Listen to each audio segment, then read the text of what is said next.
Hey, this is JT with ARM-US. Kevin? With Kevin ARM Totterell, US Canada. How's it going, eh? Kyle Hulse with Boston Dynamics. So we're here at the Boston Dynamics Museum. Pretty cool. These are some of the early editions of what is known as Spot right now. Kyle, tell us a little bit about this. This was a DARPA project, is that right? It was, yeah. It's originally how Boston Dynamics started. Boston Dynamics started back in 1992. We've been making robots essentially this entire time, and Spot, as you saw downstairs, has only been commercially available since 2020, and maybe a little before that through our early adopter program. But you can kind of see here through all these different robots that we have some of the engineering that's gone into what you see in the yellow Spot today. So it's pretty impressive. What we've seen behind the doors here that we can't film is a lot of engineering going on. But this is about, how old is this? About 15 years old?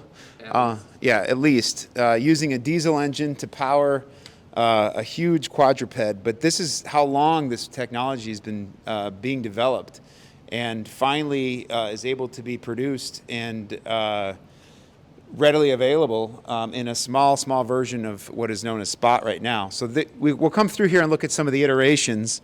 Kyle, this was something that was built for the military, right?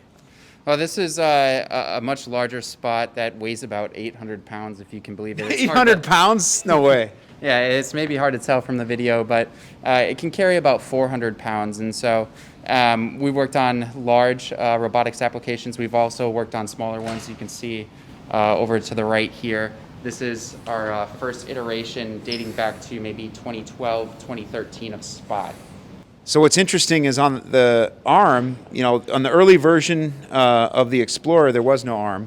But now on the Enterprise version, you do have the ARM. But the ARM has been part of the Spot for a long time now, right, Kyle? Yeah, it has. And the ARM on the yellow Spot has been out since about January of 2021 here, December of 2020. But that's one of our philosophies at Boston Dynamics. It's build it, break it, fix it. So our engineers are constantly pushing the limits of this technology and figuring out how we can better it for our customers. Yeah, well, let's go over to this, going back to that model of build it, break it, fix it. This is the original version, right? This was a DARPA project in the early 1980s to the mid-1990s. Crazy to think that this is where Boston Dynamics all started, right? Yeah, and you can tell it's early on because of some of the parts that you would also maybe find in the home, like some of these weights here from a workout room. Yeah. Okay, well, we're going to just kind of quickly breeze through some of the other robotics we see here. Now, this is an early version of the Atlas. That's another product that a lot of people have seen.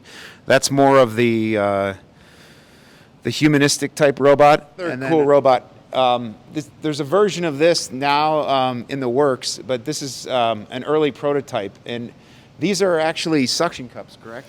Yeah, so right now we have a logistics robot that can autonomously load and unload trucks. And so that's a different division of Boston Dynamics. We have the quadrupeds, the biped, human more like robots, and then we also have logistics robots that we're expanding into. So it's exciting times here at Boston Dynamics. Yeah. Very, very unique. And what's really interesting is a lot of these robotics are based on something in the natural world, right? Where we see, something that's very animal-like, human-like. And even the way these operate, they seem to have that natural flow of what occurs in nature. So yeah, it's difficult to change our world for robots, but it's much easier in our minds to allow the robots and adapt the robots to things that we have built in human-purposed environments. So instead of changing, the Earth or an industrial site to make it fit for the robot, why not just allow the robot to walk upstairs or different types of terrains? Interesting. So the natural world is actually leading the way in robotics. Somewhat, right? They're taking the cue from what evolution has done for millions of years, right? So anyway, thanks again for showing us all these really cool the history of Boston Dynamics, and we'll have some more really in-depth features of the Spot and some of the functionality and payloads that go with that.